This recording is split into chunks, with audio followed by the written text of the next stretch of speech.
I'm blinded by lights, and I'm starting to know what it's like to be a hot superstar already. I'm not going to pull any moves. Thanks all very much for coming tonight. It's great to see you all here today. Thanks to the Plymouth contingent as well. Easy now. And the Bristol contingent. And the Exeter contingent. Thanks everybody. For those of you that don't know, this event is part of an ongoing project that Beth's been working on. There's some other elements to it tonight. If you haven't seen already, there's a piece in Gallery 333, which is at the far end of the building near the ramp exit, which is a video piece, or a little installation piece rather than some moving image, and a bookwork, which is there as well. And this forms part of that. It's a project that has, the more that Beth's dug into it, the more bizarre and interesting and frankly insane information has come to light. And so it's not the last of it. I think there's a whole Barnstable element yet to come. But I think this event's going to actually focus more on the strange goings on around Michael Jackson's visit to Exeter City Football Ground.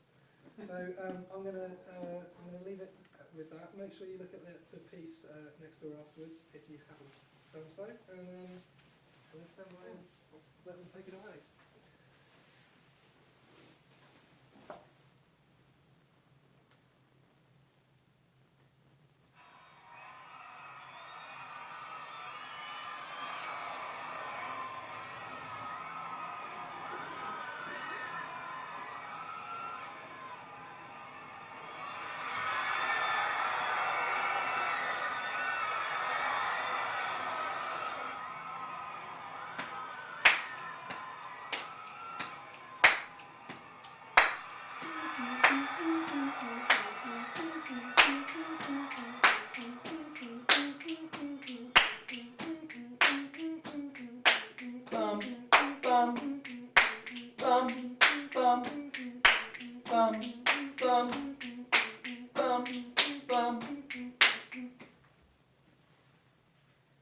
June 2002, something so special happened that took my breath away. There, I met Michael Jackson for the first time. Besides seeing him face to face, staring at his amazing, beautiful eyes, experiencing this most awesome presence, he said those three life's most important words to me. I love you. I couldn't believe my luck how this meeting happened. It was all thanks to my lover boy, Mark Swain. Wow. I can't put into words how much this meant to me. All my life I wished for a meeting with Michael, and I always believed it would happen. And it truly did. It is my devotion, dedication, and determination that made this meeting happen. June 2002 was the greatest time of my life because I met Michael Jackson twice in London and twice in Exeter. We got the train with Michael, Uri Geller, and 199 other MJ fans. That experience will always stay deep in my heart. Why Exeter? My son, Daniel, had a dream about the first witches hung together in England and said that he felt a powerful spiritual draw towards them. Strangely, he had always followed Exeter. His bedroom remains a shrine to the team. On the way to a match, we stopped in the cathedral and discovered the spot where it first happened. It occurred to me that in a past life, Daniel had lived in Exeter. This explains his drive and passion for the team. This interest exploded last week when John Russell and Mike Lewis, who had just taken over from the team, came to see me and suggested we joined the board. I want to use my name worldwide to put Exeter on the map and to encourage fans to buy season tickets because we are going places. It's been suggested that we change the name of the ground to the Geller Stadium, or we change our purple away shirt for a more assertive orange. But I don't want to disturb history. And I've made it clear to manager John Cornforth that there will be no paranormal activity. So don't ask me to bend the ball into the net or to interfere with our opponent's thoughts. But with John's permission, I might inspire and motivate the lads in the dressing room. It's happened before. As a boy of 13 in Cyprus, my 3-minute visualization exercises helped take a poor side from the bottom to the top of the team. I want to encourage fans to buy season tickets because we are going places. I want to open the door to bigger finance at Exeter. My friend, Michael Jackson, will probably say, "Where is Exeter?" But so did I at first. I might ask him to perform there. This is a new, exciting phase of my life. The board are very serious about getting out of Division 3, and I will do everything I can to help them. There are new owners at Exeter City. We don't know much about them. They aren't locals. They've been involved with football before with fairly dodgy records, so there is quite a lot of suspicion about them, and then Geller gets involved. I think as a football fan, you are always desperate that the people who get involved with your club help it progress. So I'm split. The logical side is saying, watch out for these guys, this doesn't seem right, it's all going to end in tears. And the supporter side of my brain, the other side, is saying, well, I hope they give us a bit of money. I hope they, help us progress on the pitch, give us a higher profile. We've always been Exeter City fans, but we couldn't believe the latest. First the Queen visits, and now this. I almost expected Michael Jackson to have Elvis playing in his backing band for the day. Deep down I wanted that other guy to take over. But Uri Geller will be good for the club. He's given it an interesting slant. We would welcome an artist of his stature to the regional capital. It would be a thriller. Obviously, we'd have to find a suitable venue because a lot of people will want to enjoy this event. If things progressed, we'd be more than happy to talk to his people. However, when it comes to the public entertainment licence, he will be treated like anyone else. The rules are the rules, and if we can help him without breaking the rules, we will. I want to bring joy to the supporters of the club. And for the sick children that Michael would meet, they would not ever forget that day. But he is a huge, huge star. It is very difficult to book a person of this nature. There are no promises, but I'm doing my best. I plan to take him to see the Parliament buildings on June 14th and some other interesting places in London. Then he could come to Exeter, but I can't time it to 100%. There are no guarantees. With Michael, I have a friend, and I cannot have him sign documents. It doesn't work like that. It is such a business to get him there, but it would be such a gift to get him there. Michael is humble and doesn't have the ego you'd expect from somebody so famous. He's nice, shy and genuine. He's interested in martial arts and fascinated with the late Bruce Lee. He always jokes to me that martial arts is similar to dancing, so I should be a good dancer, but I always say to him, I can't dance to save my life. But I have to pinch myself when I think I'm in this great situation. The event will be incredible, especially because I get to take children to the Little Bridge Hospice to meet Michael. But to address the rumours about the Barnstable concert, I booked an event with the dancers, and the press assumed Michael would be there because, well, they know he's a friend. I first liked Michael Jackson's music ages ago when my dad was playing it. I've got a lot of his albums, and my friend gave me Michael Jackson's Moonwalk video. It's got all his #1s like Thriller. I like to play it when I'm ill. It would be pretty cool if he did visit Exeter. I mean, I'd have to wake myself up, because I think I was dreaming. We're such a small place, and he's such a famous star. My brother would probably be really embarrassed and hide in his room when he hears me saying I like Michael Jackson's music. He's more into Led Zeppelin and Pink Floyd. Michael has asked for plenty of flowers. He wants to see them everywhere. He's also asked for a fun and enthusiastic atmosphere, but he doesn't want anything over the top. We've got to keep costs down for charity. I think he's being smart about it.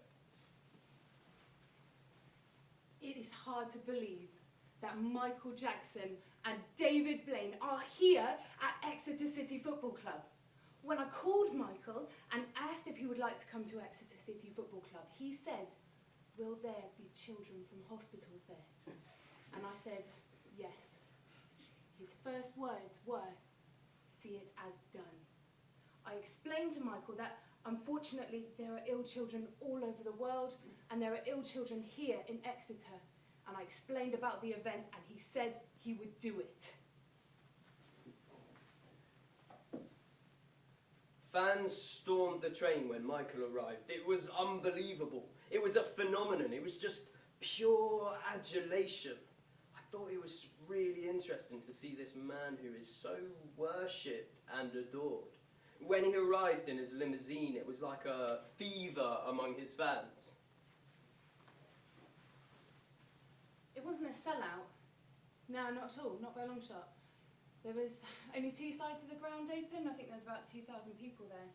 Maybe not even that.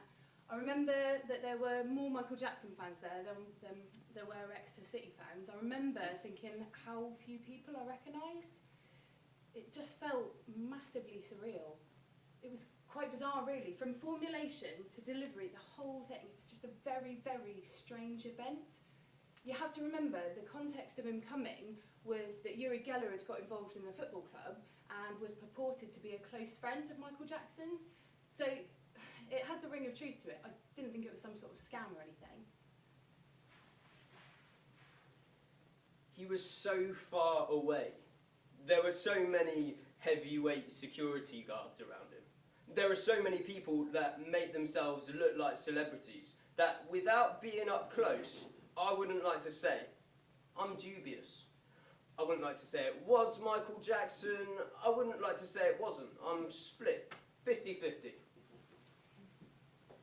Me and my mum went backstage and then we took our seats and we thought we wouldn't get to meet Michael Jackson. And then all of a sudden this lady came in and she took us to a room and he was there and I started to cry. I was so amazed, I was shocked, I was shaking, and I told him about copying his Thriller dance at the Northcote Theatre, and he was like, wow, and he was asking about my dancing, and Uri was great. He said to use my mind to believe in getting better, and Michael hugged me when we had our photo taken. None of my friends could believe me when I told them. It felt strange, to say the least. He reminded me a bit of one of these American preachers, you know? All hold hands and everything with the world will be alright. I don't know. I mean, at the time, there were a lot of weirdos around here anyway. You know, Uri Geller, his son, who had a dream he was supporting Exeter, he was a right flaming weirdo. Then there was that Green Cross Code man as well, you know, the Darth Vader bloke. It was a flipping pantomime. It was great.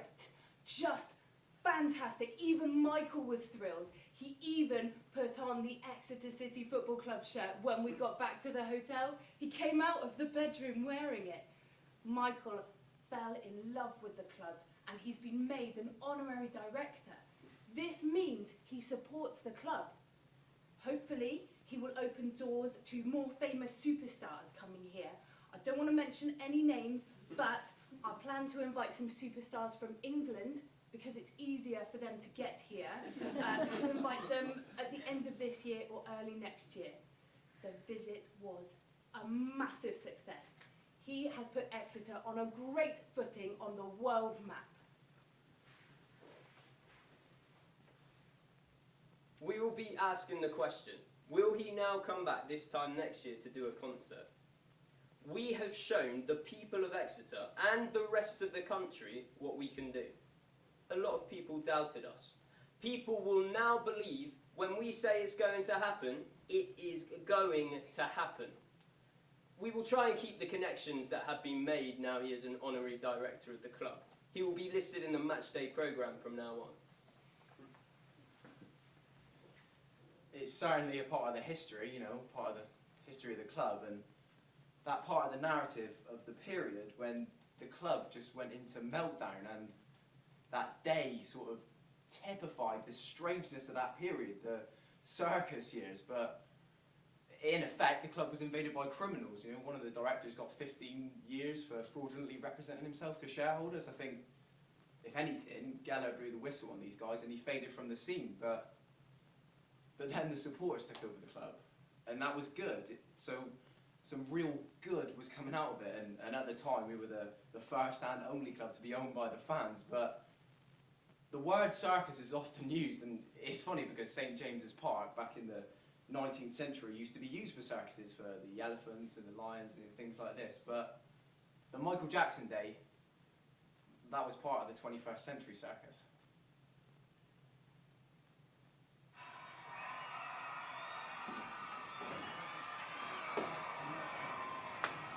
Ladies and gentlemen, welcome Michael Jackson and Uri Geller to the pitch of Exeter City Football Club.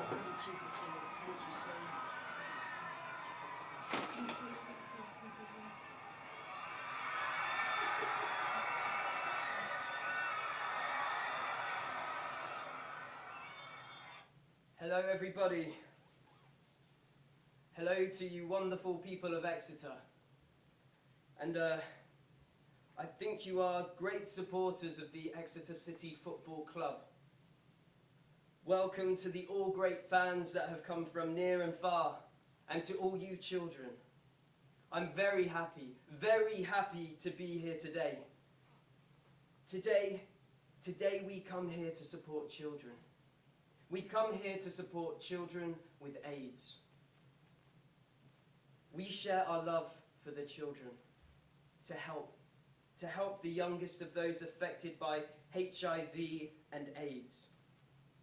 We will help them to build a good future, all of us working together for them. A future without prejudice for these children and their families. We are here to support and to help the people of Africa, and to find a solution to fight against the spread of HIV/AIDS and malaria. Through education and awareness, we aim at prevention, but we help with cure.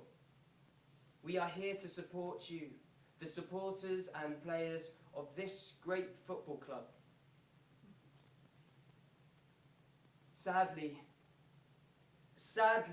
we live in a state of fear.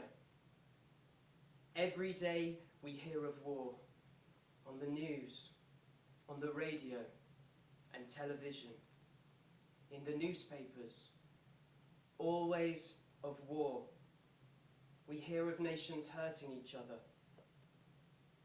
of neighbours hurting each other, of families hurting each other, and of children killing each other. We must learn to live and love each other before it's too late. We have to stop. We have to stop the prejudice. We have to stop the hating. We have to stop living in fear of our own neighbours. I would like all of you now to take the hand of the person to the left and the right of you. Go ahead. Right now. Do it. Don't be shy. Do it. It starts now. To the person next to you. To the left and the right. Go ahead now. Do it. Don't be shy. Now, tell the person standing next to you that you care for them. Tell them that you care for them. Tell them that you love them. Tell them that you love them.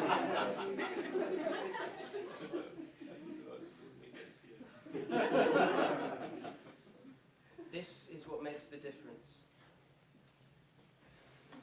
Together we can make a change in the world. Together we can help to stop racism. Together we can help to stop prejudice. We can help the world to live without fear. It is our only hope, and without hope, we are lost.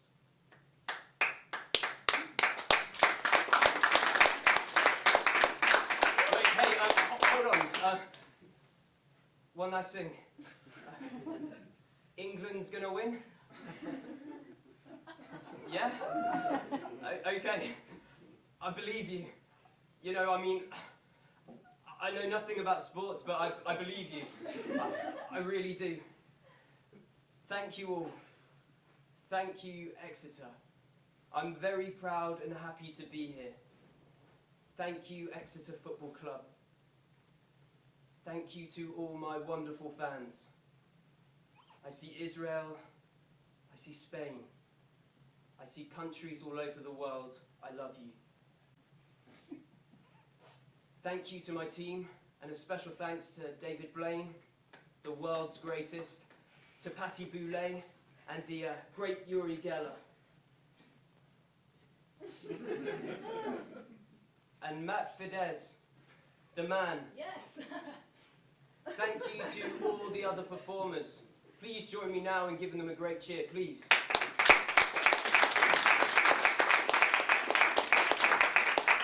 Most importantly, that's beautiful. That's a sign of hope right there. That's for all the children of the world. I love you and thank you for everything. All my love and God bless.